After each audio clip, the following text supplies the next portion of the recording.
نحمده ونستعينه ونستغفره ونعوذ بالله من شرور أنفسنا ومن سيئات أعمالنا من يهده الله فلا مضل له ومن يضلل فلا هادي له وأشهد أن لا إله إلا الله وحده لا شريك له وأشهد أن محمدا عبده ورسوله صلى الله عليه وعلى آله وصحبه وسلم تسليما كثيرا. يا أيها الذين آمنوا اتقوا الله حق تقاته ولا تموتن إلا وأنتم مسلمون. يا أيها الذين آمنوا اتقوا الله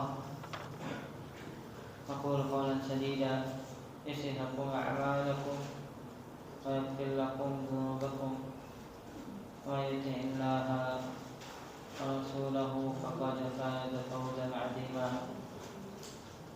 أما بعد فإن أصدق الحديث كتاب الله وخير الهدى هدى محمد صلى الله عليه وعلى آله وصحبه وسلم.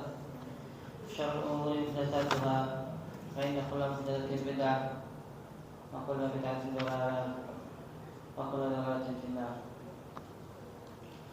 Ya sekalian Allah Subhanahu wa taala, alhamdulillah segala puji Allah Subhanahu wa taala dan segala nikmat dan karunia Allah Subhanahu wa taala berikan kepada kita hingga di malam Kamis. Yang semoga Allah Subhanahu wa taala berikan kepada kita kasih sayangnya,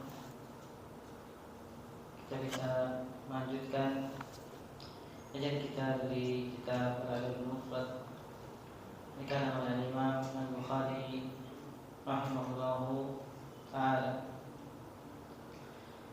Ana minta maaf 2 hari yang lalu tidak bisa memberikan kajian karena Anda belajar kembali bagaimana antum semua Syekh Ibrahim Al-Ruhaili hafizahullah ta'ala sedang berada di Jakarta dan beliau memberikan faedah ilmunya selama 3 hari sampai hari ini. Hari ini sampai siang saja tadi, alhamdulillah kita mengambil manfaat dari beliau penjelasan dari kitab Itiqad A'immatul Hadits dikarenakan oleh Imam Abu Bakar As-Ismaili rahimahullahu ta'ala. Ada faedah yang baik sekali yang disampaikan oleh Ustaz Dr. Ibrahim Al-Ruhaili. Kalau di istilah Arab Saudi Ustaz itu profesor, Ustaz Dr. Profesor Dokter. Syekh Ibrahim Al-Ruhaili hafizahullah ta'ala beliau mengatakan bahwa sangat berkaitan erat antara akidah dan juga akhlak. Dan ini sering kita sampaikan jemaah sekalian, ketika seseorang memiliki akidah yang sesuai dengan akidah Ahlussunnah wal Jamaah, maka pada asalnya akan terpancar dari perilakunya akhlak yang baik. Kalau seandainya di antara yang memiliki pemahaman Ahlussunnah wal Jamaah akan tapi perangainya buruk, maka ada yang perlu diperbaiki di dalam imannya dan juga akidahnya. Nabi SAW bersabda, "Man kana yu'minu billahi wal yawmil akhir falyaqul khairan aw liyasmut. Man kana yu'minu billahi wal yawmil akhir falyukrim jarahu. Man kana yu'minu billahi wal yawmil akhir falyukrim." Baik. Nabi SAW berikan penjelasan tentang keterkaitan antara keyakinan dan juga akhlak yang baik.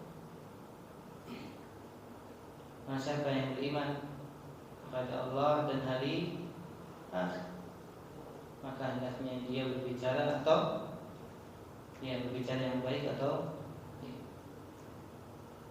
beliau mengulangi lagi, barang siapa yang memiliki keimanan dan juga iman kepada Allah dan hari akhir, maka hendaknya dia memuliakan tamunya. Dan barang siapa yang beriman kepada Allah dan hari akhir, maka hendaknya dia memuliakan tetangganya.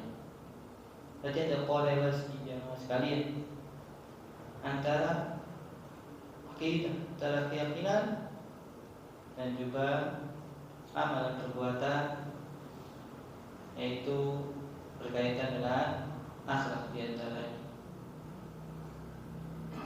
Ketika seseorang mengaku saya berakidah Ahlussunnah wal Jamaah, akidah salafiyah, maka hendaknya tidak hanya akidah, tidak hanya keyakinannya, karena Islam menyeluruh dari seluruh aspek kehidupan manusia.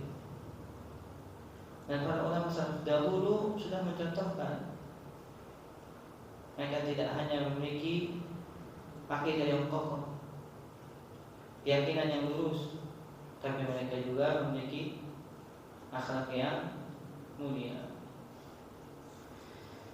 Karena itu, dengan kita membaca kitab ini jamaah sekalian, kita akan kembali mengingat dan juga memotivasi kita untuk memiliki akhlak yang baik. Sebagaimana kita sudah mempelajari akidah yang benar. Kita masuk ke dalam bab al-la'an. Imam Bukhari rahimahullah ta'ala menuliskan bab al-la'an. Dalam bahasa Arab al-la'an dari kata la'ana yal'anu, la'inun. Namun dalam sighah muntahal ju', yaitu sighah yang menunjukkan banyaknya serta berulang-ulang. Pada asalnya la'in, orang yang melaknat, tapi kalau la'an artinya banyak melaknat. Syekh Anis Tauhid hafizallahu ta'ala, beliau pengajar di Masjid Nabawi, ketika mensyarah bab ini, maka yang menjadi tercela adalah banyak melaknat. Tapi kalau seandainya ada suatu hal atau suatu perbuatan yang memang Nabi SAW mengatakannya pantas dilaknat, maka itu tidak apa-apa jemaah. Sebagaimana disebutkan oleh Nabi SAW, taqula ini, hendaklah kalian dua perkara yang membuat seseorang dilaknat oleh manusia. Walladzi yaqulu fi tariqin nas, orang yang kencing atau buang air kecil di jalannya manusia. Itu di antara yang Nabi SAW katakan boleh dilaknat. Itu juga sabda Nabi SAW kepada orang-orang Yahudi dan Nasrani, laknatullahi al-yahud an nasara ittakhadhu qubur anbiya'ihim masajid. Hati-hatilah kalian, jangan seperti orang-orang Yahudi dan Nasrani yang mereka mendapatkan laknat dari mana? Dari Allah Subhanahu wa ta'ala, karena mereka telah menjadikan kuburan para nabi-nabi mereka sebagai tempat ibadah. Berarti siapa yang mengikuti orang Yahudi dan Nasrani bisa mendapatkan laknat dari Allah Subhanahu wa ta'ala. Yang kata Syekh, yang tercela adalah banyak melaknat. Sebagaimana Imam Bukhari menulis bab ini. Kemudian beliau membawakan hadis ke-319, qala rahimahullahu taala hadatsana Sa'id bin Abi Maryam qala akhbarana Muhammad bin Ja'far qala akhbarani Zaid bin Aslam bin Darda an Abi Darda radhiyallahu taala anhu. Para ulama mengatakan Ummu Darda ini bukan seorang sahabiyah. Ini Ummu Darda yang ada dalam beberapa riwayat, dia hanya seorang tabi'iyah. Jadi belum sempat bertemu Nabi Muhammad sallallahu alaihi wasallam. Namun perlu kita ambil pelajaran berjamaah.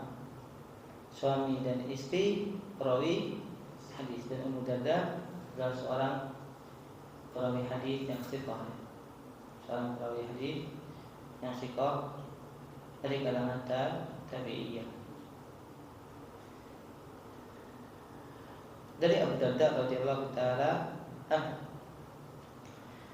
qala Nabi sallallahu alaihi wasallam, innal la'anina la yakununa yawmal qiyamati syuhada'a wa syufa'a.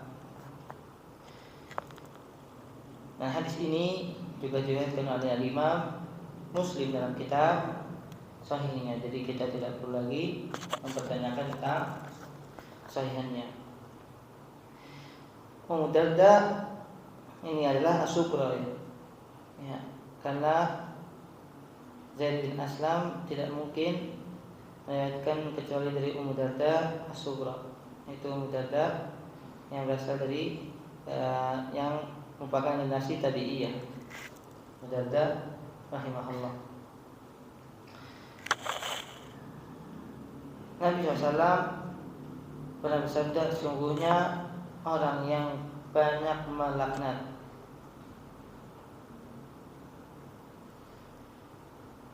tidak akan menjadi orang-orang yang bersaksi nanti di hari kiamat, dan juga tidak akan memberikan syafaat. Kata Muhammad Said Ruslan hafizallahu ta'ala, la yakununa yawmal qiyamati syuhada, la yakununa syuhada al-umam bitablighi rusulihim ilaihim, aw la tuqbalu syahadatuhum li fiskihim, aw la yurzaquna syahada fi sabilillahi ta'ala. Kata Syekh Muhammad Said Ruslan mengumpulkan kata-kata ulama, tidak mungkin orang yang melakukan banyak sekali laknat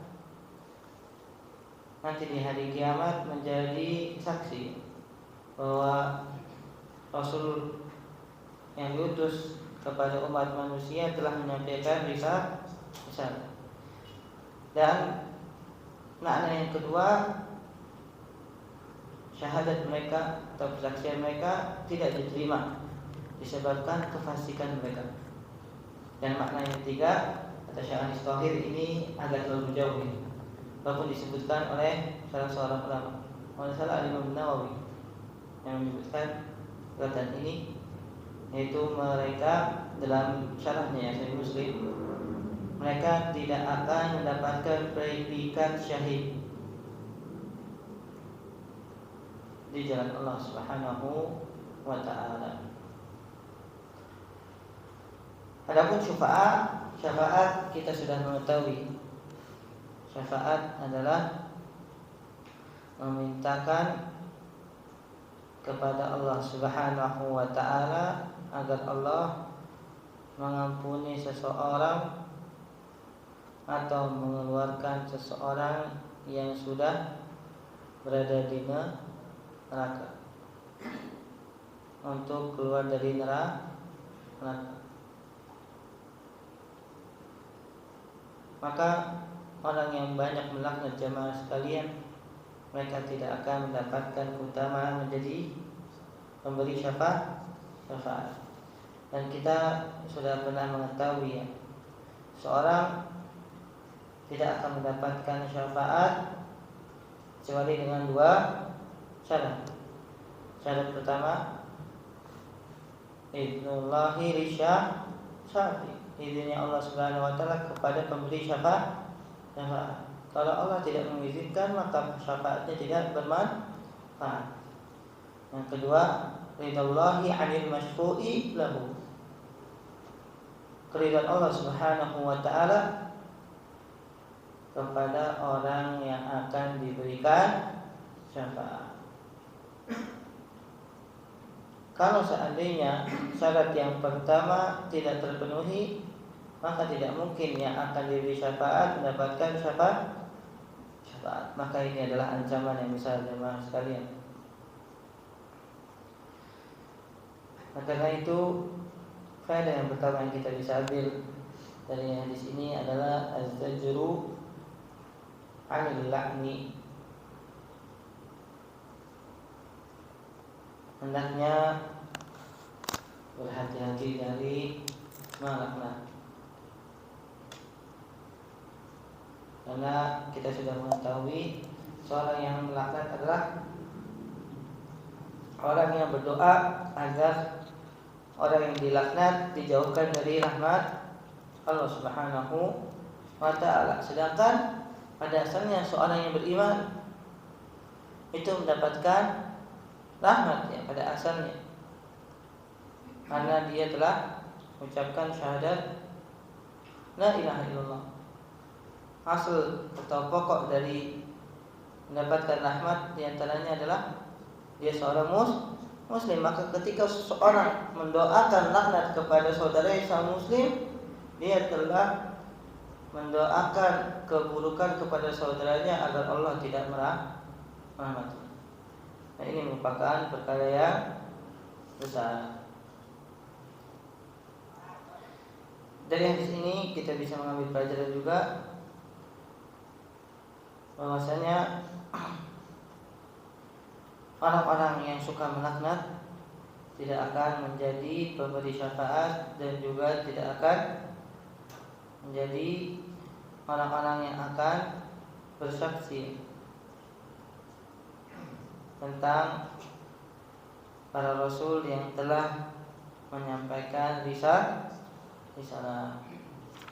Sebagaimana firman Allah Subhanahu wa taala dalam surat An-Nisa ayat 41, Allah Subhanahu wa taala firman, "Fakaifa idza ji'na min kulli ummatin bi syahid, faji'na bika 'ala haula'i syahida." Allah Subhanahu wa ta'ala firman dalam surat An-Nisa ayat 41, ketika Nabi SAW akan menjadi saksi, Allah Subhanahu wa ta'ala mengatakan, dan bagaimanakah keadaan orang kafir nanti jika kami mendatangkan seorang saksi, yaitu Rasul dari setiap umatnya, dan kami mendatangkan engkau Nabi Muhammad SAW sebagai saksi atas mereka.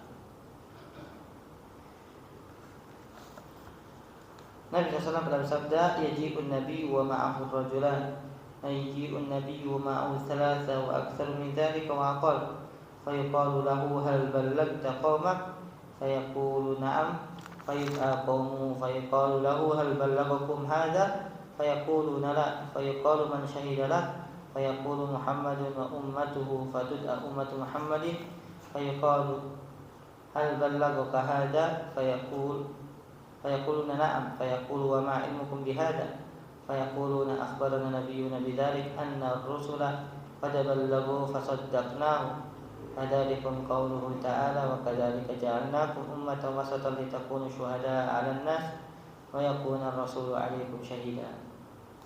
Dalam hadis disebutkan akan datang seorang nabi bersama pengikutnya 2 orang, dan akan datang bersama nabi hanya 3 orang.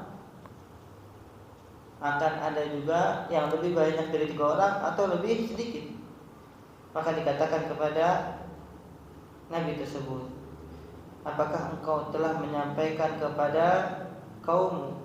Maka nabi tersebut mengatakan iya. Fayud'a qaumuhu, maka kaumnya dipanggil juga sambil bertanya, hal balaghakum hadza, ditanya apakah nabi ini telah menyampaikan kepada kalian risalah? Maka kaum ini mengatakan belum. Fayuqalu man syahidalah, maka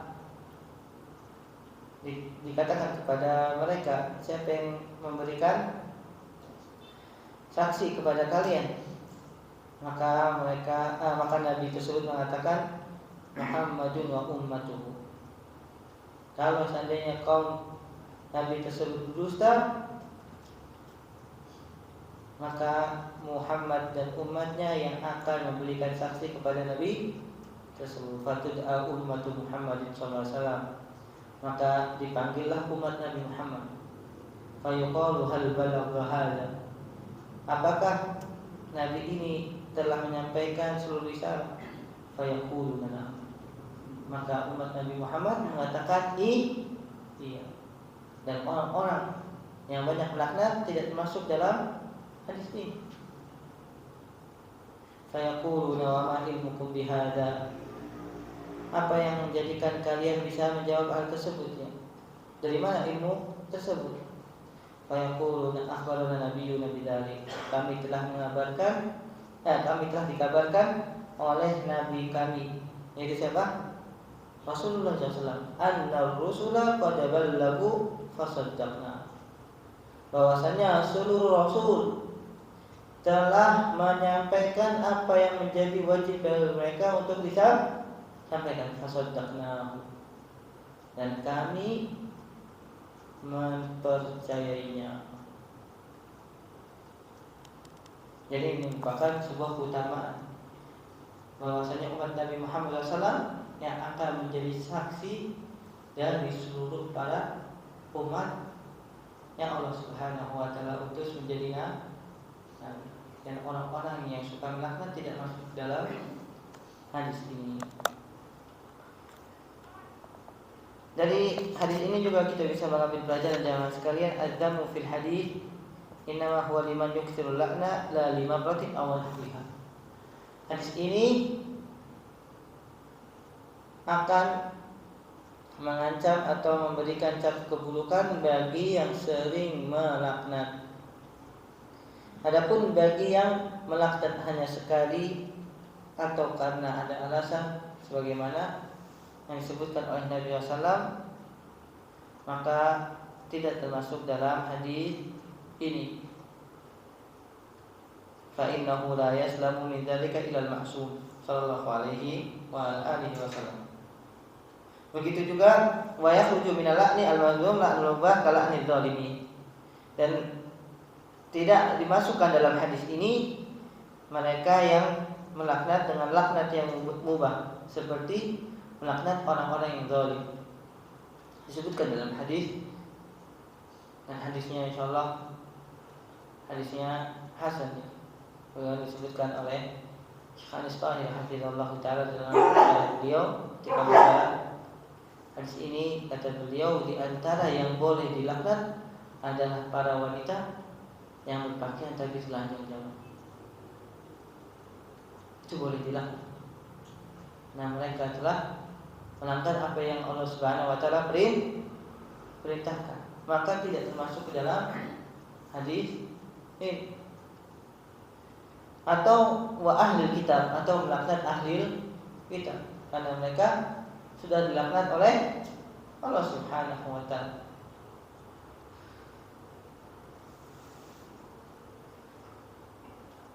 Syekh Muhammad Said Ruslan hafizallahu taala meriwayatkan atau menyebutkan riwayat dari Imam Muslim ya, dari Zaid bin Aslam, bahwasanya Abdul Malik bin Marwan ba'atha ila Ummi Darda bi anjadin min indihi.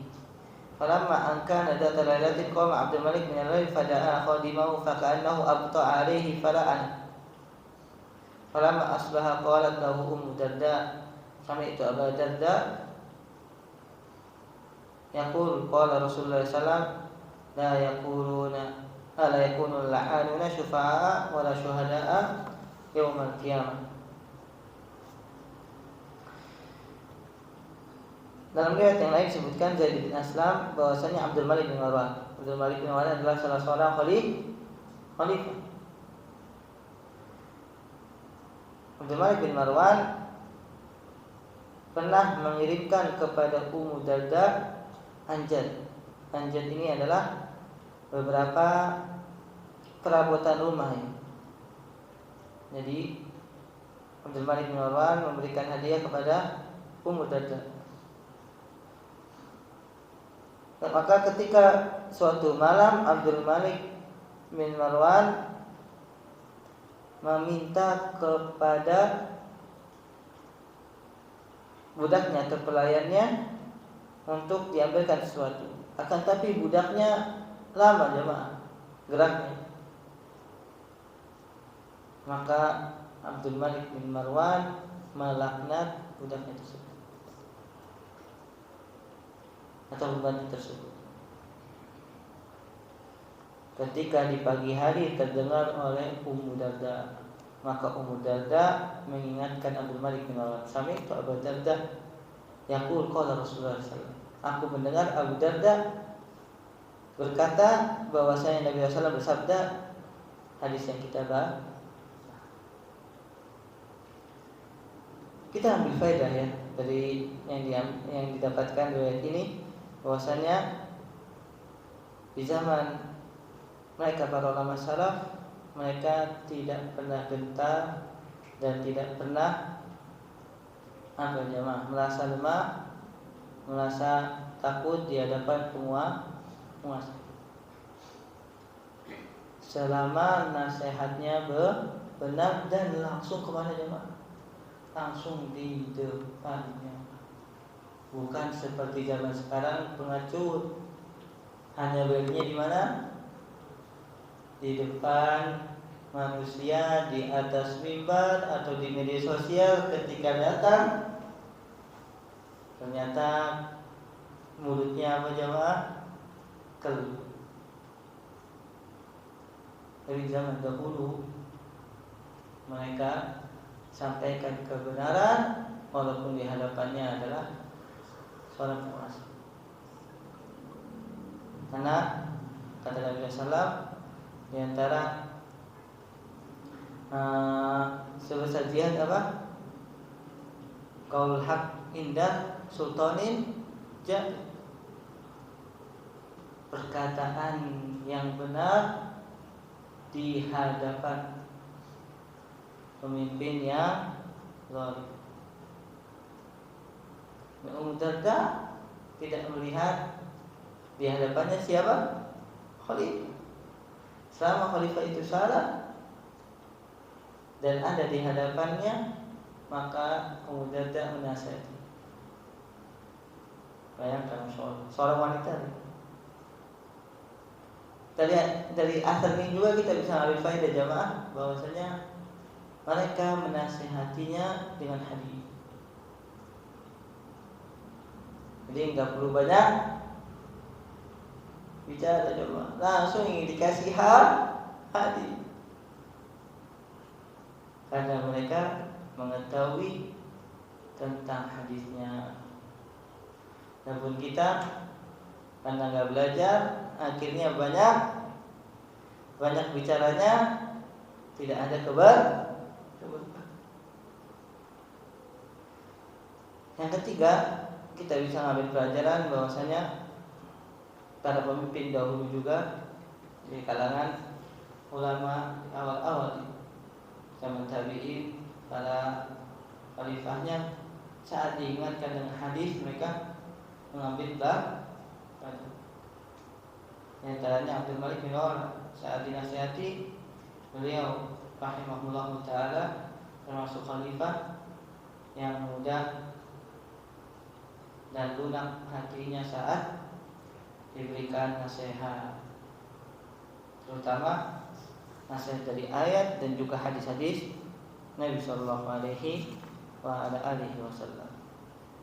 Dan beliau menutup syarah hadis ini, fal mu'min aful lisan. Seorang yang beriman pintar menjaga apa jemaah? Lisan. Wa tahirul janah. Dan hatinya yang bersih. Karena kata ulama jemaah, apa yang ada di hati biasanya diungkapkan dengan lisan.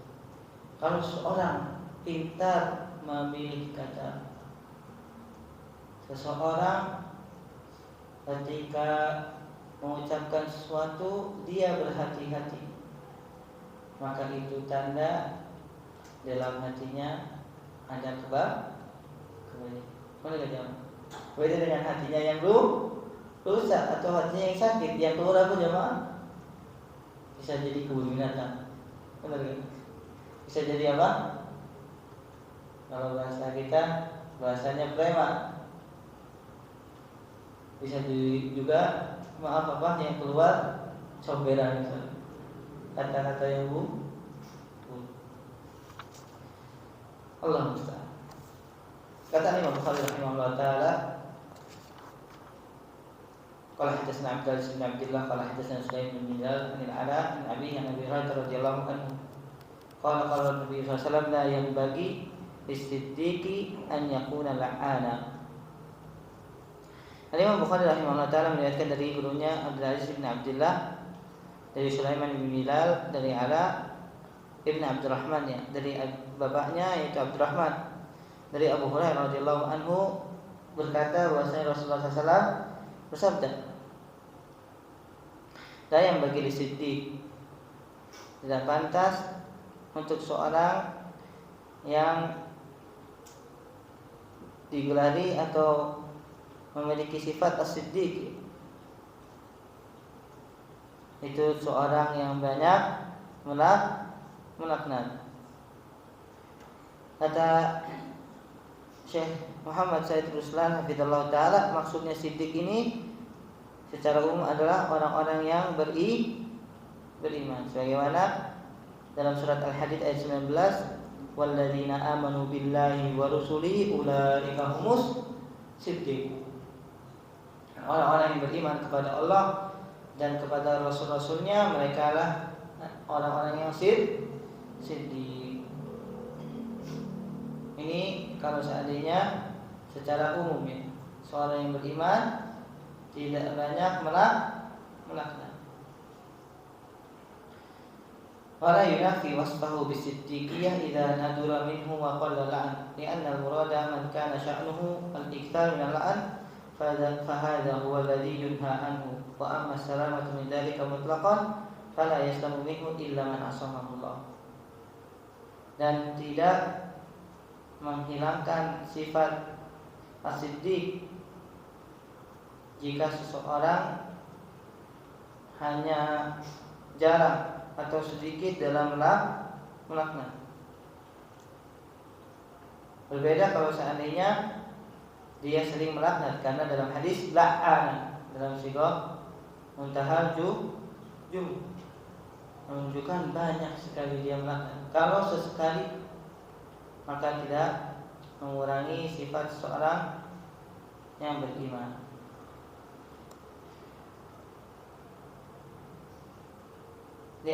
Nabi SAW juga pernah bersabda,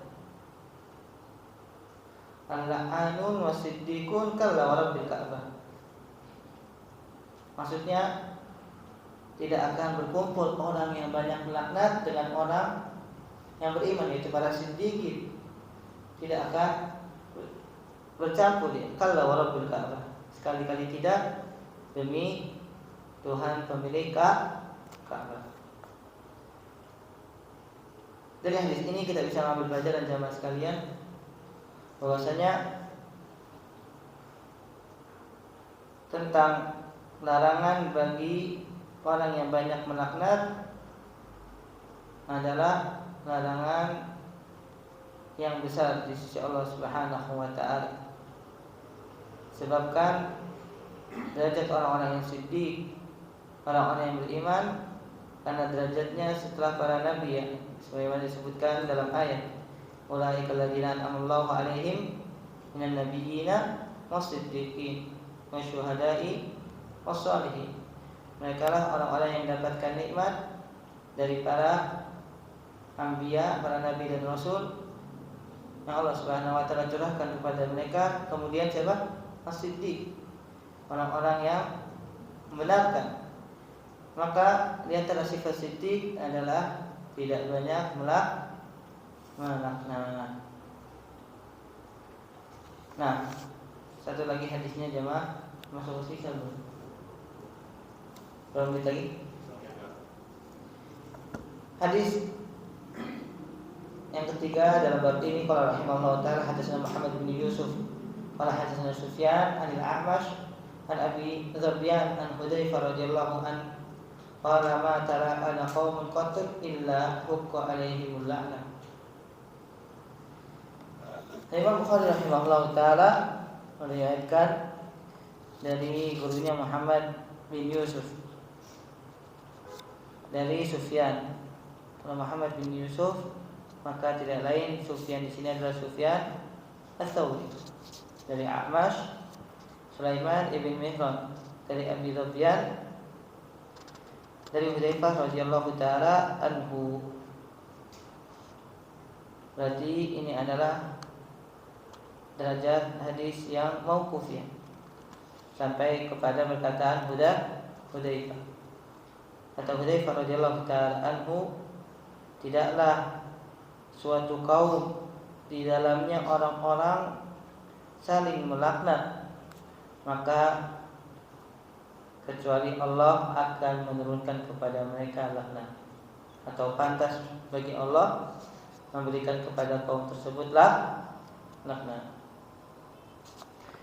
Kata Syekh Muhammad Said Ruslan hafizallahu taala, sanad asar ini adalah sanad yang sahih. Sanad yang sahih. Allah taala alam. Kita dengarkan azan terlebih dahulu jamaah sebelum kita mengambil hadis dan juga satu bab lagi insyaallah taala. Azan.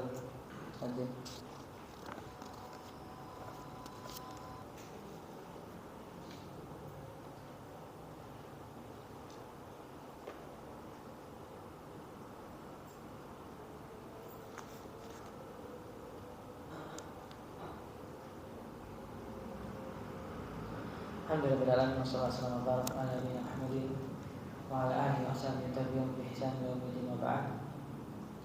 Ya masyaallah Allah Subhanahu wa taala. Kita lanjutkan. Dari asar ini kita bisa mengambil pelajaran bayan anna la'na bainal qaum yakunu sababan luqu'il la'ni alaihi wa laysa hadha min khuluqil mu'min wa innama huwa halimun wa qulun saburun safuh. Syekh Muhammad Said Ruslan, asar ini menjadi perhatian bagi suatu kaum, bahwa kalau seandainya di antara mereka saling melaknat, bisa jadi benar-benar Allah datangkan laknat kepada mereka. Jadi kini Allah mendatangkan benar-benar laknat kepada kaum tersebut disebabkan antara mereka terjadi saling melaknat. Dan kata beliau, bukanlah merupakan akhlaknya orang yang beriman saling melaknat, sedikit-sedikit melaknat. Karena seorang yang beriman adalah seorang yang pemaaf, seorang yang mampu meredam amarah, seorang yang memiliki akhlak penyabar dan juga suka memberikan maaf. Itulah sifatnya orang beriman. Bab yang selanjutnya, bab ini hanya satu hadis, maka kita akan bacakan jemaah. Qala rahimahullah taala, bab man la'ana 'abdahu fa'ataqahu. Imam Bukhari memberikan sebuah bab ke-147, barang siapa yang melaknat budaknya, maka hendaknya dia memerdekakannya. Qala rahimahullah ta'ala, hadatsana Ahmad bin Yaqub qala hadatsani Yazid bin Miqdam bin Shuraih an abihi an jaddihi qala akhbaratni Aisyah anna Abu Bakr la'ana ba'da raqiqihi. Faqala Nabi SAW, ya Abu Bakr al-la'anun wa siddiqun kalla wa rabbil Ka'bah marratayn aw thalatha fa'ataqa Abu Bakr yawma idzin ba'da raqiqihi. Thumma ja'a Nabi SAW faqala la'un. Imam Bukhari rahimahullah ta'ala meriwayatkan dari Ahmad ibn Yaqub dari Yazid ibn Miqdam bin Syuraih dari bapaknya yaitu Miqdam ibn Syuraih dari ayahnya Syuraih, bahwasanya Aisyah menyampaikan kepada Syuraih sebuah kisah, dan hadis ini Allah Ta'ala alam, hadisnya adalah hadis yang sahih sebagaimana disahihkan oleh Syekh Al-Albani rahimahullahu ta'ala. Di antara Lataiful Isnad, ya, Lataiful Isnad itu apa kalau diterjemahkan bahasa Indonesia ya jemaah? Di antara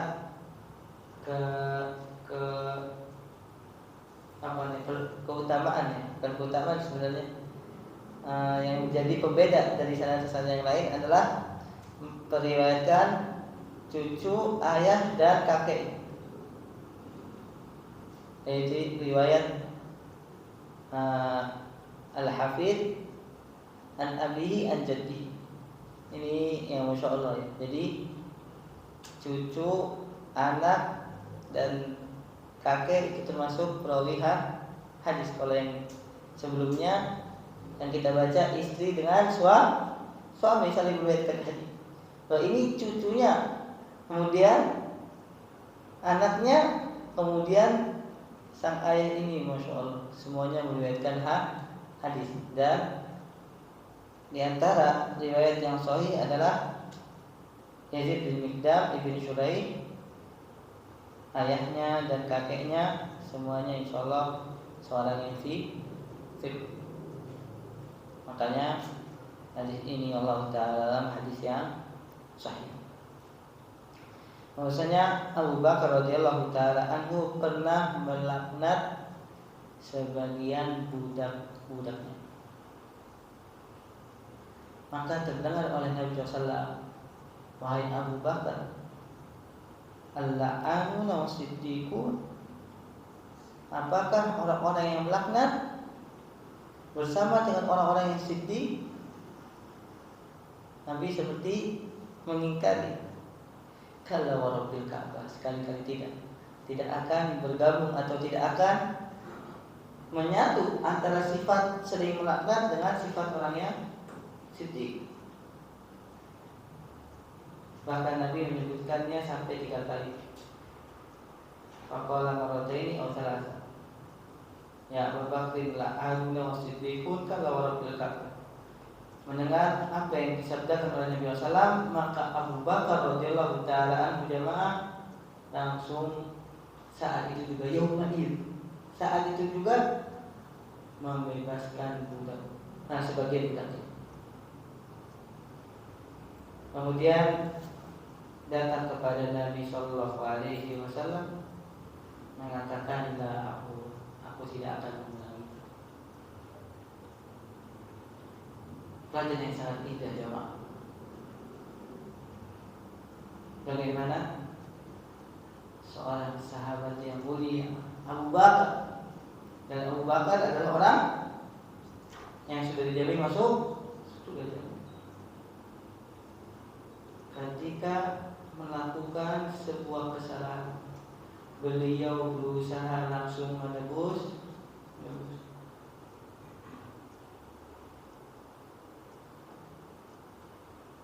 Dan beliau radhiyallahu ta'ala anhu benar-benar sangat menghormati dan mengakukan perkataan Nabi SAW. Padahal jamaah kita baca, apakah Nabi memerintahkan untuk memerdekakan dalam hadis tersebut? Nabi hanya mengatakan apakah akan menyatu antara sifat laknat dengan sifatnya orang siddiq. Nabi tidak mengatakan, wahai Abu Bakar, merdekakan. Tapi Abu Bakar merasa sangat bersalah saat ditegur oleh Nabi SAW, hingga membebaskan budak-budaknya yang telah hilang. Dari hadis ini kita bisa mengambil pelajaran jamaah sekalian, bayan anna la'na was-sidqa sifatan mutadaddatan ila tajmi'an ma'an abadan. Sifat orang yang suka melaknat dengan sifat orang yang siddiq tidak akan bersatu selama-lamanya. Sampai Nabi SAW bersumpah ya, kalla wa rabbil Ka'bah, kalla wa rabbil Ka'bah. Sekali-kali tidak, demi Rabb Ka'bah, Tuhan pemilik Ka'bah. Dari hadis ini juga kita bisa mengambil faedah maqabadul zahirah li Abi Bakar. Haitsu usifa bis-siddiq. Ini adalah keutamaan yang sangat jelas bahwa Abu Bakar diberi gelar oleh Nabi SAW langsung sebagai As-Siddiq. Jadi Nabi SAW yang memberikan gelar kepada Abu Bakar langsung dengan Siddiq, karena Nabi SAW mengatakan al-la'anuna was-siddiqun. Nabi SAW mengatakan bahwasanya Abu Bakar adalah yang Siddiq dan tidak akan berkumpul sifat orang yang siddiq dengan yang suka melaknat. Berarti Abu Bakar disifati siddiq oleh siapa? Nabi Muhammad SAW langsung dari dulu sallallahu alaihi wasallam. Yang ketiga, suratul istijabatihi radhiyallahu taala an ma'a mubadarati syari'ah li takfiri sayyi'ah. Cepatnya Abu Bakar radhiyallahu taala anhu menjawab serta mentaati perintah Nabi SAW dan jamaah. Sekali lagi kita mendapatkan pelajaran yang sangat berharga. Bedanya kita dengan mereka para sahabat, saat mereka mendengar ayat dan hadis, di saat itu juga mereka mengambil pelajaran. Kalau kita mah mendengarnya kapan, melakukannya kapan, mendengarnya sekarang, ngomongnya entar-entar aja, besok lah, atau keburu lupa hadisnya, betul gak jawab? Maka sungguh selalu Anda sampaikan dan sana selalu diingatkan kenapa mereka menjadi manusia terbaik, karena saat mendengar ayat atau mendengar hadis, saat itu juga mereka mempraktikkan. Bahkan lebih dari itu, ketika Nabi SAW tidak memerintahkan untuk membebaskan, tapi beliau berusaha untuk menebus apa yang telah beliau. Hanya mereka menjadi manusia yang mulia jemaah. Dari asar ini juga kita bisa mengambil pelajaran fihi qaulut ta'ib la a'udu aw ahmadani. Sini kita bisa mengambil pelajaran salah satu syarat seseorang bertaubat adalah dia tidak mengulanginya.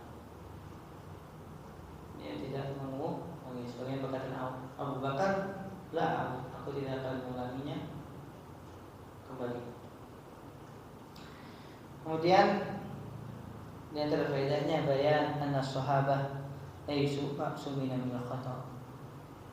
Kita bisa mengambil pelajaran dari ini akidah Ahlussunnah wal Jamaah, dan berapa kali diulang oleh Syekh Ibrahim dalam daurah hari ini dan 2 hari yang lalu, bahwa Ahlussunnah Jamaah tidak pernah memandang seorang pun selain Nabi terbebas dari kesalahan. Dan kita membaca hadis ini, Abu Bakar melaknat beberapa ulama. Kita menghormati para sahabat, kita memuliakan para sahabat, tapi kita meyakini bahwa mereka para sahabat terjatuh juga ke dalam kesalahan dan tidak maksum. Yang maksum adalah siapa? Rasulullah SAW. Ini yang membedakan antara Ahlussunnah dengan kelompok yang lainnya dari Ahlul Bid'ah. Antara Rafidhah yang mereka mengatakan imam-imam mereka semuanya maksum. Adapun para sahabat Rasulullah itu juga para ulama, mereka semua sepakat, dan orang-orang yang mengikuti mereka dengan baik, tidak ada yang boleh meyakini seorang terbebas dari dosa dan kesalahan kecuali siapa? Rasulullah sallallahu alaihi wa ala alihi wasallam. Yang terbuktinya adalah apa yang dilakukan oleh Abu Abu Bakar radhiyallahu taala anhu. Beliau tergelincir dalam salah, dan ini merupakan sebuah pelajaran bagi kita semua, dan ini menjadikan juga sebagai salah satu dalil bahwasanya tidak mengurangi kedudukan siapa? Abu Bakar radhiyallahu taala, karena beliau tidak banyak melaknatnya. Tetap Nabi sallallahu mengatakannya apa? Siddiq. Hadza Allah taala alam. Wassalamu ala nabiyina Muhammadin wa ala alihi wasallam. Manfaat subhanallahi wa bihamdihi. Asyhadu an la ilaha illa anta astaghfiruka wa atubu ilaik. Assalamualaikum warahmatullahi wabarakatuh.